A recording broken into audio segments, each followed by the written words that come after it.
Então, são etapas diferentes. Então, você vê, primeiro a gente tem que pegar uma diretriz clínica que já existe sobre algum assunto, o manejo de algum tipo de paciente, e avaliar a qualidade dela, independente da instituição. Tipo, independente, a gente viu na nossa revisão sistemática instituições sérias, importantes, tipo, que são renomadas, com diretrizes clínicas de qualidade modesta e algumas até de qualidade baixa, né?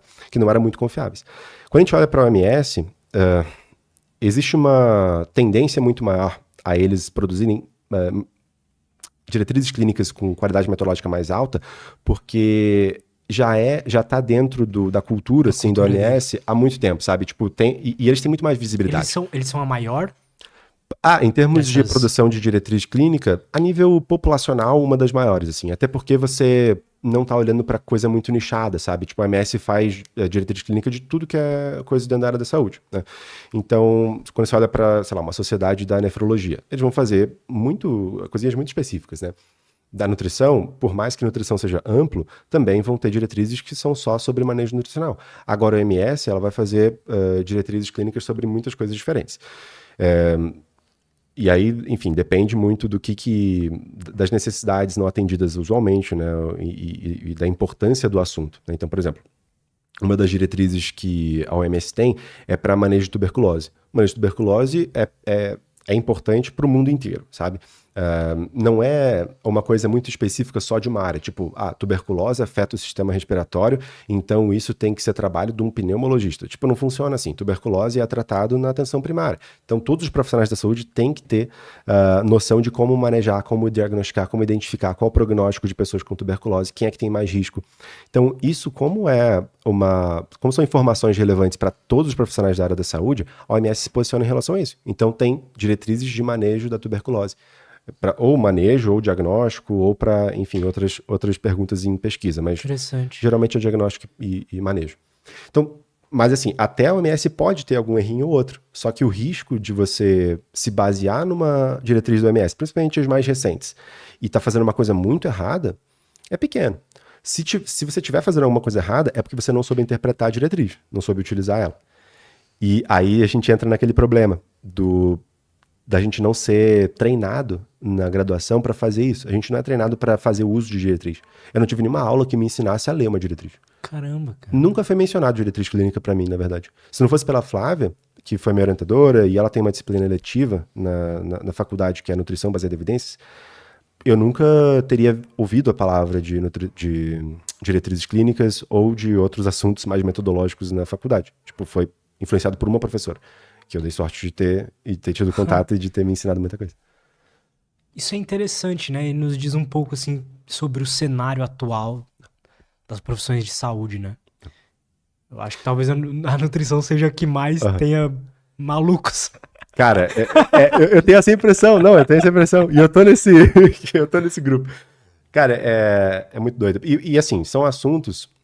Tem o ponto de talvez tenha mais maluco na nutrição, mas também tem a possibilidade de que eles tenham mais visibilidade. Tipo, ideias malucas tenham mais visibilidade porque existe um interesse maior das pessoas em saber sobre esses assuntos. Tudo que tem um interesse maior do público, tipo, as pessoas querem saber sobre alimentação, sobre suplementação e tudo mais. Sim. Tudo que tem interesse maior abre um leque de visibilidade maior, então você vê, isso aqui é um nicho, e esse nicho é muito grande. Então tem gostos variados, tem interesses variados, tem crenças variadas. Quanto maior for o interesse, maior for o nicho, a gente tem uma variabilidade maior de coisas que estão sendo ditas sobre, inclusive, o mesmo assunto, sabe? E aí entra controvérsias. Não é eu acho que isso é bem interessante, assim, essa questão de a gente observar a variabilidade entre as crenças das pessoas e o que elas falam sobre o assunto. Porque isso não depende apenas das evidências científicas. Áreas onde a evidência científica ela é mais incerta, e a gente pode entrar no... O que significa isso? O aspecto da incerteza. Isso é um conceito muito importante dentro da área da saúde, principalmente quando a gente pensa em ciência, tá? As evidências científicas, elas têm sempre algum grau com o qual a gente pode depositar a nossa confiança de que aquele resultado final, aquela conclusão final seja verdadeira. Ao longo do tempo, a gente sempre soube disso, ao longo das décadas na medicina. Mas nunca a gente teve uma sistematização disso. Sempre foi um negócio subjetivo, essa evidência é melhor ou pior. Aí uma diretriz clínica, umas sociedades criavam certos sistemas de classificação de nível de evidência para falar, ó, eu recomendo que você use lidocaína para pacientes depois que tiveram um infarto, com base em evidência nível não sei o que, eu faço uma recomendação forte, por exemplo. Isso é meio que padrão que aparece em diretrizes clínicas. Só que nunca foi padronizado isso. Tipo, diretriz A fazia de determinada forma, B fazia de outra, e era uma esculhambação, cara, porque, tipo, não era uma variação entre áreas. Tipo assim, na endócrino faz isso, mas na cardio faz assim. Não, dentro da cardiologia tinha 3 diretrizes da cardio diferentes que usavam sistemas diferentes para nivelar a evidência e de fazer recomendações. Então não tinha padrão. E aí, nos anos 2000, a gente teve a criação do sistema GRADE, com um dos caras que encabeçaram o movimento, inclusive, de medicina baseada em evidências, principalmente, que era o Gordon Guyatt. Um canadense, um médico canadense que sempre trabalhou muito mais com medicina interna, né? Então pacientes hospitalizados. Depois ele foi migrando para ser um metodologista e hoje ele é tipo uma lenda da medicina, basicamente. Ele é meio que o ícone da medicina baseada em evidências. Provavelmente seria junto com David Sackett, que se ele tivesse vivo, mas ele veio a falecer, acho que em 2015, se não me engano. Eles eram meio que são considerados os pais assim, da medicina baseada em evidências.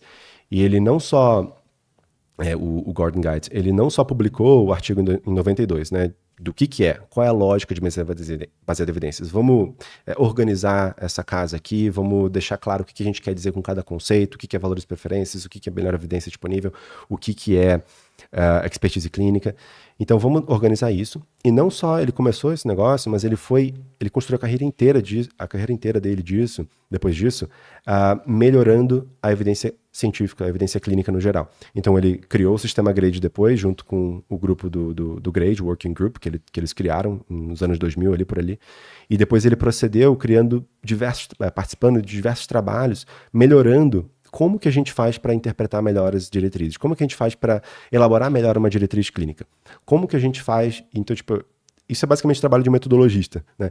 E como que a gente faz para avaliar melhor a qualidade dos estudos? Como que a gente faz para elaborar recomendações clínicas que são melhor baseadas nas evidências? Então, como é que a gente padroniza tudo isso? Como é que a gente faz para utilizar certas recomendações na prática clínica?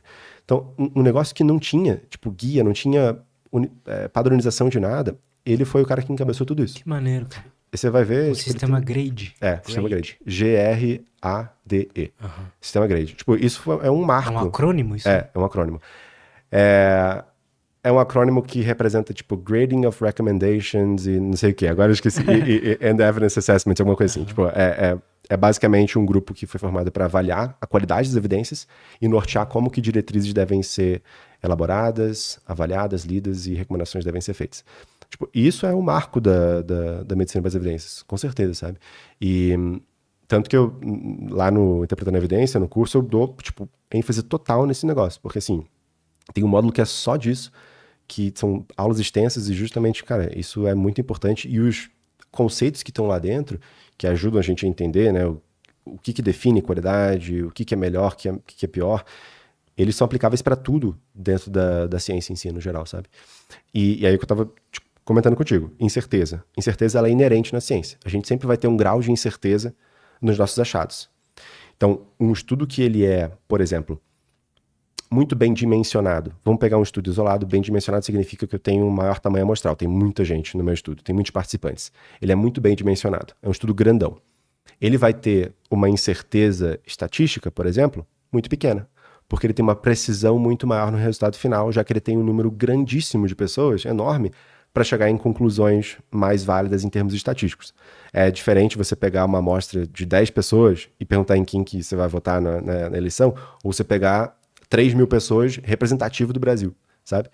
Ou você pegar, daqui a pouco, 10.000 pessoas representativo do Brasil, melhor ainda, mais preciso vai ser seu resultado. E aí um estudo muito grande, ele vai ter precisão estatística, maneiro, mas ele pode estar gravemente enviesado, porque o método foi errado. Então é como se você tivesse uma pesquisa de intenção de voto de, sei lá, 3.000 pessoas, só que ela não foi representativa, foi só num bairro rico de São Paulo, ou foi só num bairro de população carente no Rio de Janeiro. E aí, beleza, você tem 3.000 pessoas, mas está gravemente enviesado esse resultado final. Poder estatístico você tem, mas você não tem validade, então tem um resultado enviesado. E aí, assim, existem diversos determinantes que vão ajudar a gente a dizer, tá, eu confio mais ou eu confio menos nessa evidência científica. E o GRADE criou isso e separou em 4 categorias. A evidência científica ela pode ter muito baixa qualidade, moderada qualidade ou alta qualidade. É um espectro que eles categorizaram, né, para ser viável você operacionalizar isso, né? Porque, tipo, um espectro que vai de, sei lá, 0 a 100%, seria difícil você conseguir colocar, né, em termos práticos. E aí, para termos práticos, eles criaram 4 categorias. E essas 4 categorias, a gente olha para 5 critérios, principalmente. A estatística é um deles, né? Então, essa imprecisão é um deles. O viés ali, quando você tem um resultado que simplesmente não é condizente com a realidade, é um resultado mentiroso, o viés é outro item. Aí tem um item que é inconsistência, ou seja, pô, eu tenho 20 estudos aqui de ômega 3 para depressão. Só que tem estudo mostrando que faz bem, tem estudo mostrando que o efeito é nulo, tem estudo mostrando que faz um pouquinho mal, tem estudo mostrando que faz muito mal. E aí, no final das contas, você junta tudo isso e chega no resultado final. Faz uma média ponderada. E o resultado final é um pouquinho benéfico. Tá, mas será que o resultado final é realmente um pouquinho benéfico? Será que esse é o verdadeiro resultado? Porque se teve toda essa inconsistência, provavelmente esse um pouquinho benéfico é só pela quantidade de estudos mais benéficos que tiveram. Exato. Por acaso... E não porque é realmente. Exato. Por acaso pode ser que tenha tido um pouquinho mais de estudo benéfico ou alguns estudos mostraram um benefício enorme. Total. E aí moveu um pouquinho, tá vendo? Então assim, isso foi uma coisa que apareceu numa revisão sistemática de ômega 3 para ansiedade. Não para depressão, para ansiedade. E eu fiquei muito surpreso, inclusive eu vou gravar uma aula sobre isso, eu não posso esquecer, com como isso aconteceu. Tinham 15 estudos dentro dessa revisão. Aí eu já posso entrar na questão da revisão sistemática. Acho legal. Uma revisão sistemática, ela, lá no contexto da diretriz clínica, ela tem que ser conduzida. Ou, pelo menos, os autores da diretriz clínica, eles têm que se basear em revisões sistemáticas que foram conduzidas. O que é uma revisão sistemática? É um artigo científico normal, né? Só que a diferença desse artigo científico é que ele não é uma investigação original que você vai recrutar pacientes e vai avaliar eles e ver se alguma coisa funciona. Uma revisão de literatura sistemática, ela vai olhar para todos os estudos que já existiram e você vai sintetizar tudo isso. E, se for pertinente, você vai agregar com um método estatístico chamado meta-análise. E você vai chegar no resultado final, que é representativo de todas as investigações que já foram feitas. Muitas vezes isso vai ser importante porque aquela história de que muitas vezes um estudo isolado só, ele pode te dar um resultado que não é verdadeiro, tem outros que são importantes de você avaliar. E porque estudos isolados, individualmente, eles muitas vezes eles são muito pequenos. Eles não têm aquela precisão estatística que era importante ter, sabe? O tamanho amostral deles é pequeno. E, pô, se você tem 20 estudos pequenos e você consegue juntar eles, você já tem um poder estatístico maior, você já tem mais informação ali para tirar uma conclusão mais válida. Então a revisão sistemática é boa também por causa disso. Você não olha só para um recorte da realidade e você também consegue aumentar o poder estatístico. Então você tem mais participantes numa análise só e isso te informa melhor, né? Chega num resultado mais informativo, mais conclusivo. Então, uma revisão sistemática, ela vai olhar para essa evidência inteira. E a proposta dessa revisão sistemática que eu citei agora de ômega 3 para ansiedade, publicada numa das maiores revistas da medicina, do JAMA. E, tipo assim, é uma das mais prestigiadas, é do top 5 ali. Então, quando os clínicos que não entendem tanto de metodologia veem um artigo publicado no JAMA, eles olham para a conclusão. Tipo, acabou. É só aquilo ali e a conclusão estava dizendo, né, que o ômega 3 pode ser útil para ansiedade. E aí muita gente já pega aquilo, toma como verdade, e sim, tem evidência mostrando. É uma revisão sistemática com meta-análise, tem 17 estudos ali dentro mostrando que é benéfico. E aí eu fui ler. Aí, tipo assim, quando abri o artigo eu vi umas coisas que não fazem o mínimo sentido aparecerem dentro de uma revisão sistemática publicada no JAMA. Eu não sei como que passou, sabe? Mas foi basicamente eles combinarem estudos que não eram para ser combinados, tipo assim, estudos que eram randomizados e estudos que não eram randomizados. Randomização é uma técnica que a gente consegue usar em estudos experimentais, assim, que eu vou testar, né, tipo ômega 3 ou placebo, né, para ver quem é que ganha.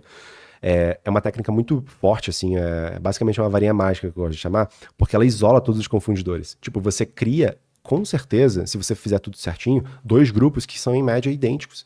E qualquer diferença, no final das contas, vai ser só por causa da intervenção. E aí, no caso, o ômega 3. Só que teve estudos que fizeram isso e teve estudos que não fizeram isso. Que deram ômega 3 porque o clínico achou que era melhor dar. E deram um placebo ou deram uma outra intervenção porque o clínico achou que era melhor não dar ômega 3, sabe? E o que vem com isso? Vem um termo técnico que a gente chama de confundimento por indicação. Que é basicamente você confundir os resultados finais pela impressão do clínico do que ele deveria fazer. é o viés de indicação. O clínico acha melhor, e aí o que acontece? Então sempre deveria ser randomizado? Sempre, Todos os estudos de experimentos, todos os estudos experimentais que você está tentando avaliar pelo menos o efeito de alguma intervenção, você deveria randomizar.